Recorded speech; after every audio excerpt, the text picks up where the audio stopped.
This small country store behind me, with a customary crowd of idlers on the front porch, or stoop, as the South Africans call it, might be found in any small rural American community.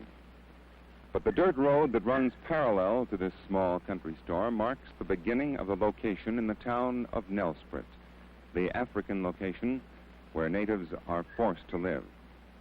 Nelspruit, a small mining town in the northern Transvaal, has for the past week been the focus of the racial tension in South Africa.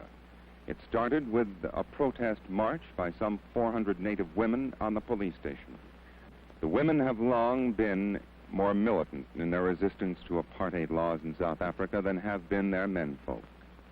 And in Nelspruit this week, the African woman has suddenly become the focal point of resistance to the nationalist government. Nelspruit on the surface this rainy, humid day looks as quiet as that scene on that rustic front porch of the store.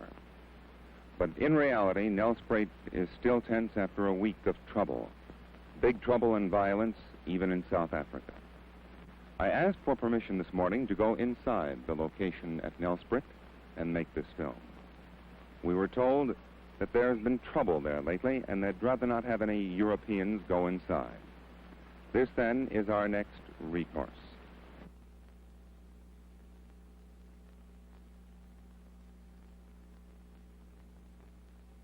What is behind the firm, continued refusal of African women to accept passes?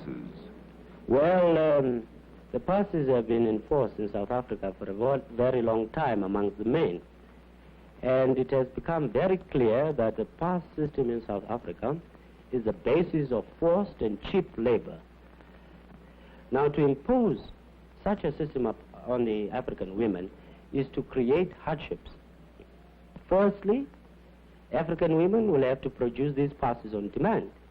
If they fail to do so, they will be arrested in the streets, they will be stopped at stations, they will be stopped as they visit one another in the locations, and if they haven't got those passes, they will be immediately arrested and brought before the court.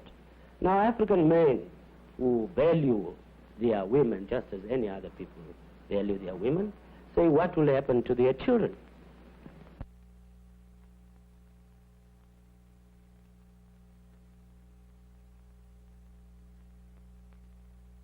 Ladies, why was the Black Sash formed in the first place? Well, the Black Sash was formed in the first place because the nationalist government introduced the Senate bill into Parliament. It was a bill to expand the size of the Senate to almost double the size of its original size. And you fear that this would do what? Well, we felt that it was a legal trick, or we didn't know whether it was legal then, but we felt it was a piece of trickery and against the spirit of the Constitution. What has been the official government reaction to your protests of mourning? The government have ridiculed us for mourning. They don't understand, or say they don't understand, why women should stand mourning a constitution. They think we would be much better staying at home and looking after our children. And obviously you both disagree. Well, we think that we do look after our children. We feel very much that this is looking after our children, because after all, it's the future of our children we're worried about. If I had no children, I don't think my interest would be nearly as keen. In this connection, it's been said that the South African woman, the white woman, occupies a privileged position in the world because of the abundance of servants and cheap labor here. Wouldn't this somehow conflict with what you're trying to do, arouse women to a protest? Yes, it does. I think that we are very privileged women in that we are not tied to the kitchen sink as so many women are in other parts of the world. And I think that is all the more reason why women should play their full part in the duties of an individual in a democracy. We feel that democracy cannot work unless every individual knows what her obligations are in a democracy. But I think you're putting the standard of morals very low if you reckon that we are going to go on supporting apartheid just in order to keep our servants. One final question. Being very realistic, how soon can you hope to take off that Black Sash? Well, I'm afraid not in our lifetime. By far the largest church denomination in the Union of South Africa is the Dutch Reformed Church, with a membership of almost 2 million white and non-white members. With us this morning is Dominee Adrian Berger, Secretary of the Federal Council of Dutch Reformed Churches and editor of Die Volkte, the Transvaal Church magazine. Dominee Berger, you believe in apartheid as a way of life. Yes, I do. Why? In South Africa. Why is that, sir? Because the race, which is in a lesser state of development, is by far in the majority here. And numerically, of course, they are much stronger. And because also I believe that it is according to God's will that the white race, which is in the majority in this country, should be preserved. And also everything we have done in the last 300 years and built up in the church and in the state should be preserved and not be swallowed up by an, I wouldn't say inferior race, because I don't believe it is an inferior race, but a lesser a race which is in a lesser state of development, that's all.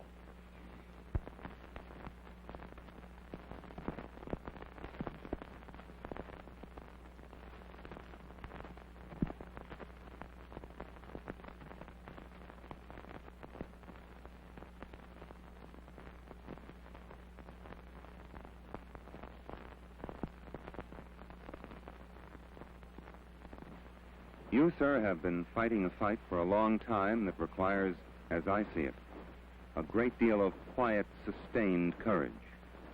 Don't you ever have a sense of futility, of uselessness? Well, there come times, of course, when one does feel that you're frustrated in what you're trying to do, and yet, on the other hand, there's a great thrill in it.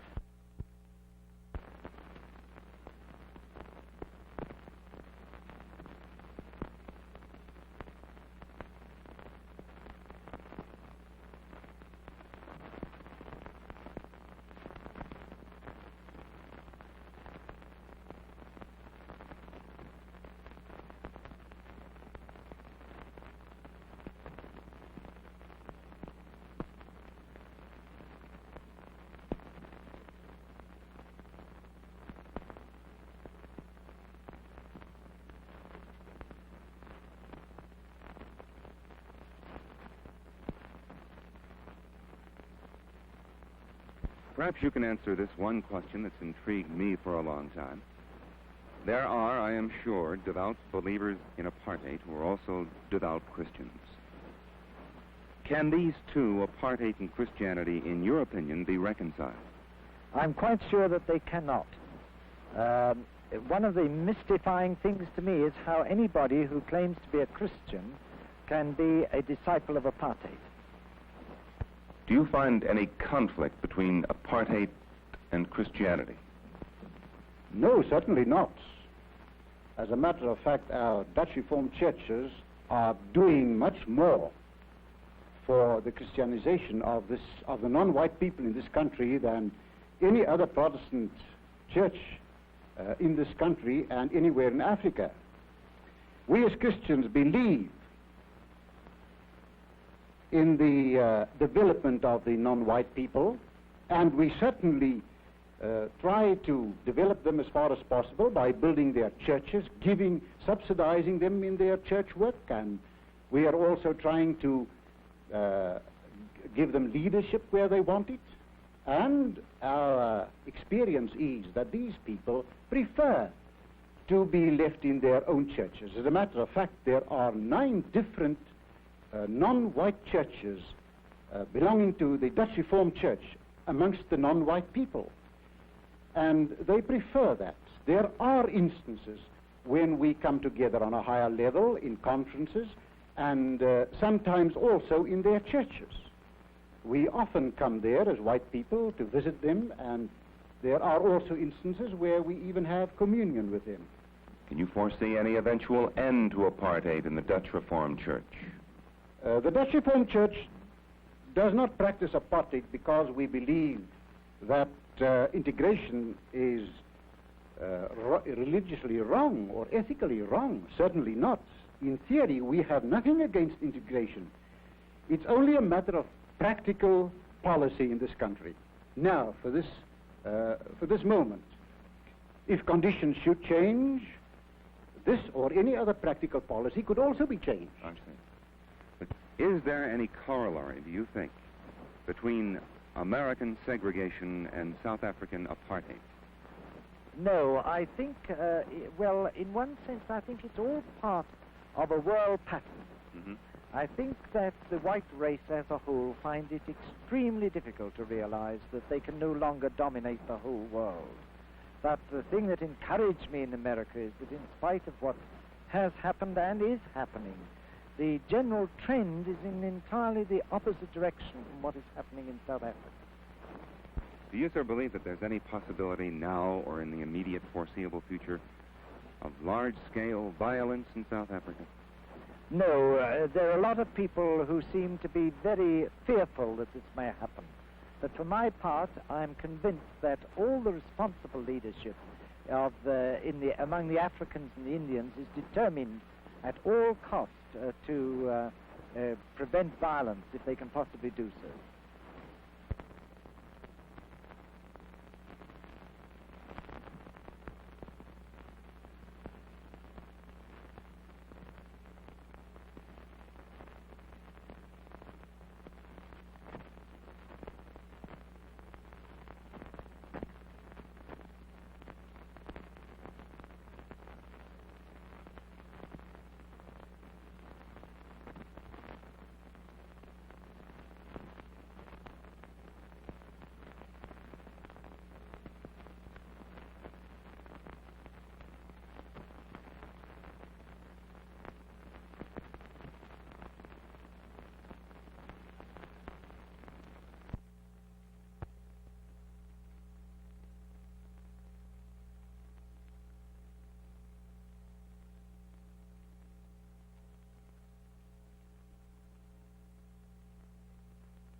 Mr. Prinsloo, what is the basic philosophy underlying apartheid as a way of life? We Europeans who've lived in this country for more than 300 years have come to a conclusion which is strange to some people in the Western world, namely that the peoples of Africa, and so the Bantu people of South Africa, have a beautiful civilization of their own which is worth preserving. There are many facets of this civilization. For instance, the social warmth of the Bantu peoples, which we Westerners can rightly envy them. Now, we also have a peculiar Western adaptation to Africa. Therefore, we can say that the Bantu peoples are a flower and the Western peoples are a flower, each with a beauty of its own. I've heard that in the South Africa of today, you can be classified as colored simply by looking colored. Is this, in point of fact, true? Well, I can give you quite a, which may seem amusing, but rather humiliating incidents that occurred in our country when the Department of Census started reclassifying people. They hauled people of the trams in the mornings out of the bus queues and took them up to the Native Commissioner's office. And some of the tests applied to tell a man that he was not colored was trying to pass a comb through his hair. And the comb stuck, he was told, "You are Kaffir." Other people whose noses were a bit flat were told, "You're not a colored." Mr. Prinsloo, as you are no doubt aware, most criticism of apartheid outside the Union is based largely on moral grounds. For example, the morality of separate residential areas in the cities of the Union, past laws, lack of voting rights, and so on. How would you reply to this? As far as residential areas are concerned, the practical situation is that until about 10 years ago, there were no residential areas for urban Bantu people. It is only in the last few years that such areas were set aside on a planned basis and developed at a terrific pace, as you can see all around you. This housing scheme, which now houses more than 30,000 urban Bantu who work in Pretoria, was a bare plain a mere 4 years ago. I think that is a complete answer to the so-called immorality of separate residential areas. In the political field, we are creating an outlet in that we are proclaiming Bantu authorities in all the major Bantu areas of the Union. We have already brought into life more than 300 such authorities where Bantu who have the inclination, the training, and the moral courage to start developing their own people can do so with all possible assistance from the government. Is the government convinced that the African wants and accepts apartheid as a development policy? For obvious reasons, many opponents of this policy tried to influence the Bantu people in the other direction. And like all new philosophies, like all new policies, we had to put our case to the Bantu people. And I can safely say today that the Bantu people are accepting the policy of self-development, which essentially is apartheid essentially is in an ever-increasing tempo. I feel confident that the Bantu leadership of Africa, rural and urban, will, by the turn of next year, show in a most marked way that they are satisfied that this policy leads to their salvation. Mr. Nakwe, Mr. Prinsloo of the Native Affairs Department told me in Pretoria this week that the African accepts and wants apartheid as a stage of development. Well, do you, sir, agree? Well, Mr. Prinsloo's information and mine, and I can claim to be slightly more informed than Mr. Prinsloo because I live among the Africans, and I am an African, cannot be quite correct at all. The African people are realizing that apartheid means nothing else but oppression and exploitation to them. If Mr. Prinsloo's contention is correct, then why do we have the unrest in the countryside, in the most backward areas of the country? If Mr. Prinsloo's information is also correct, then why do we have the deposition of chiefs? Why do we have the government agents moving around in the rural areas to find out what is going on? If the people were so contented, surely it wouldn't be necessary to have so many agents watching over them. I have had such hatred for every white man that I came across from the earliest days that I could remember. But with the passing of years and having had understanding of fundamental things in life, I have been able to overcome that. But I can assure you that that was one of the greatest struggles that I had to undergo with myself.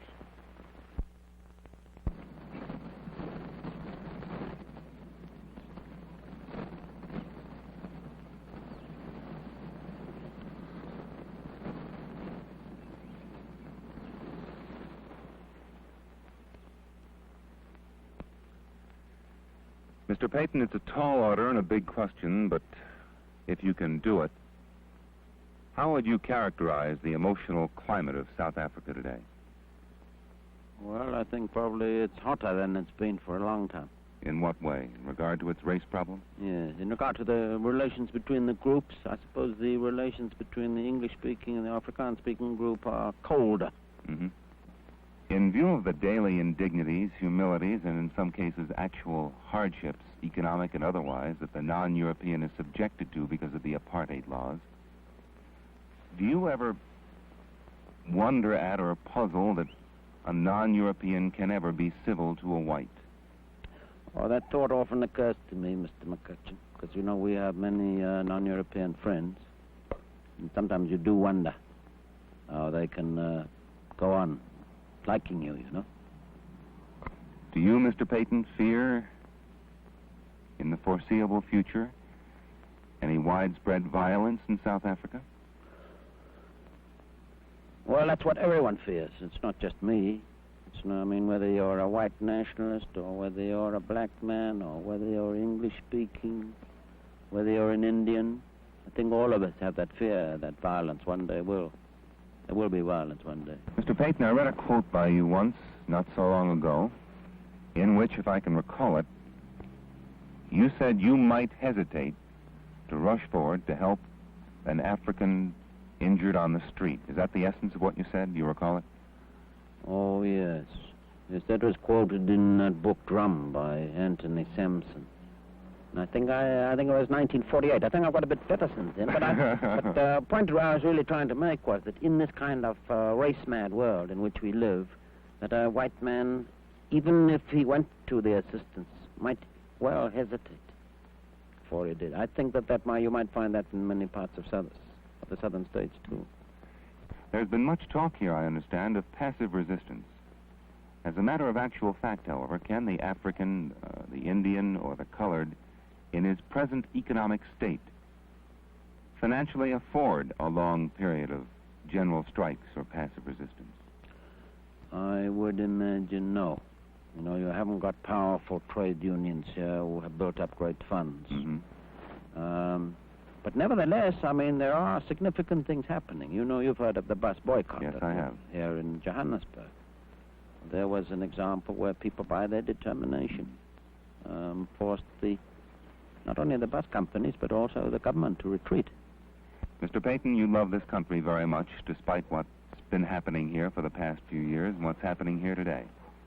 How does it make you feel when you are aware that your beloved country is the subject of so much worldwide condemnation? Well, you see, I have so many friends in other countries, Mr. McCutcheon, and I know that I'm not the subject of their condemnation, and I must say that makes it much easier for me to bear, you see. But I understand well the reasons for this condemnation, and much of it is justified. But it doesn't personally make me unhappy, except I would say this, that when I go overseas, I meet people who start condemning South Africa, that very often I find myself, my blood beginning to get warmer, and I find myself defending it, even defending the government, in fact. In what examples, for example? Well, I can give you one very good example. I remember sitting next to a fellow at dinner in San Francisco, and he said to me, this Dr. Milan of yours must be a very vicious old man. And I said to him, you know, that's not true. Actually, Dr. Milan is in his own particular white world, he's quite a nice old gentleman. But when he comes into the world of race, and when race morality becomes his supreme morality, which it is, that's what apartheid is, it's race morality, then he will take any step whatsoever to ensure the supremacy of his own people. In other words, Mr. McCutcheon, if you make your own survival your supreme moral value, then you're capable of almost anything, even though you're a nice old man.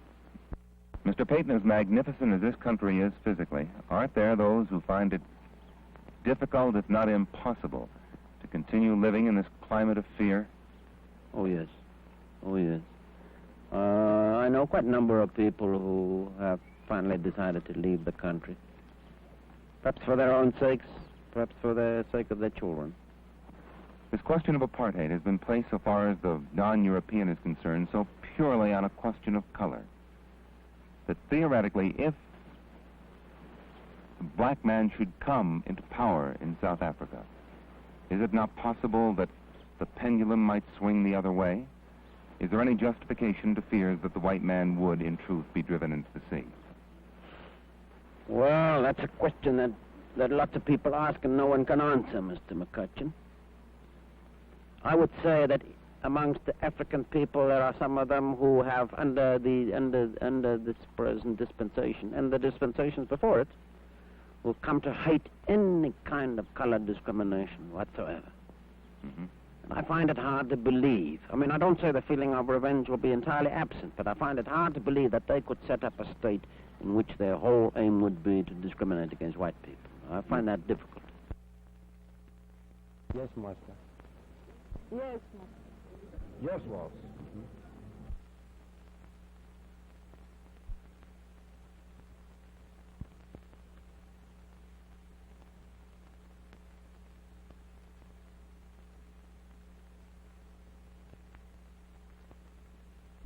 Ladies and gentlemen, you know that the series of talks that we have been giving here have been talks designed to describe to you how how government works.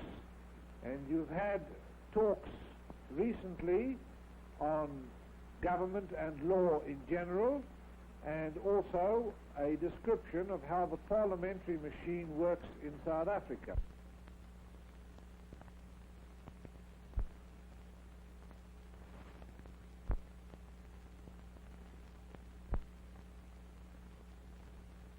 Don't you think, Mr. Chairman, that the field of cultivating the mind of the European people is more work for the liberal to do there than to come and try to cultivate the mind of the African people, because I think we are capable of doing that on our own self without any advice from any angle whatsoever.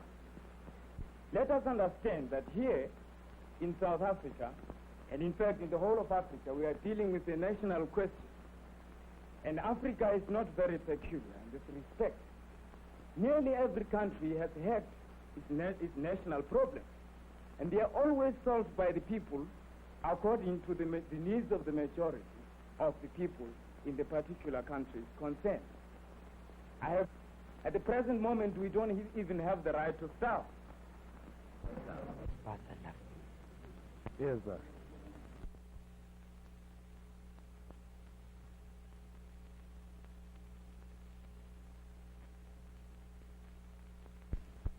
Mr. Brinslow, if we could define a term that's intrigued me since you started to use it. You have said repeatedly that the non-European is different from the European. Now, in your mind, is different synonymous with inferior? I think it is a generally accepted fact today that the non-European is at a lower stage of development than the European. That does not mean to say that they are inherently inferior. Circumstances amongst which they have grown up and, their whole cultural background and everything, their whole diet, which would lead to physical or physiological changes in their whole nervous system, would all lead to a general idea of inferiority amongst them when you compare the average non-European with the European. But I do not believe that the non-European as such is inherently inferior. He's merely at a much lower state of development at the present state of... Well, let's take up those two. Yes, boss. Yes, boss. Yes, boss.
Yes, boss. Yes, boss. Yes, boss.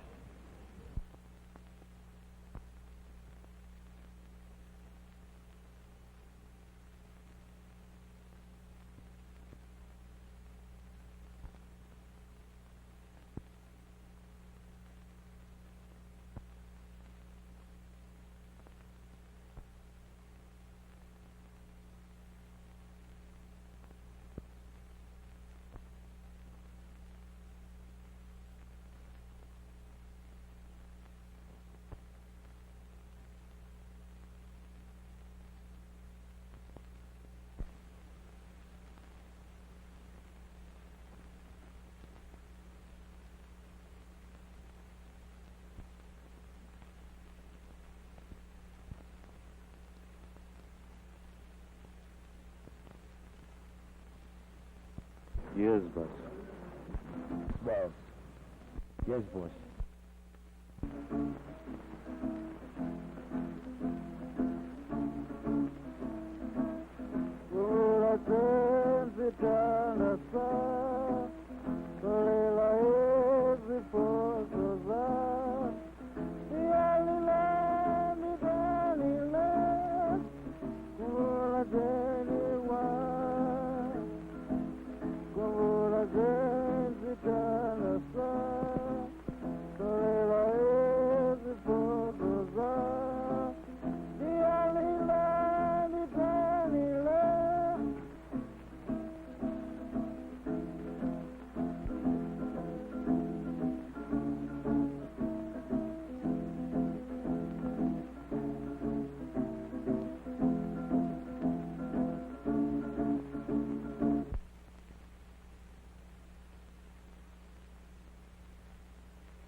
Do you, as a man of sensitivity and intelligence, ever get used to apartheid and what it does to you?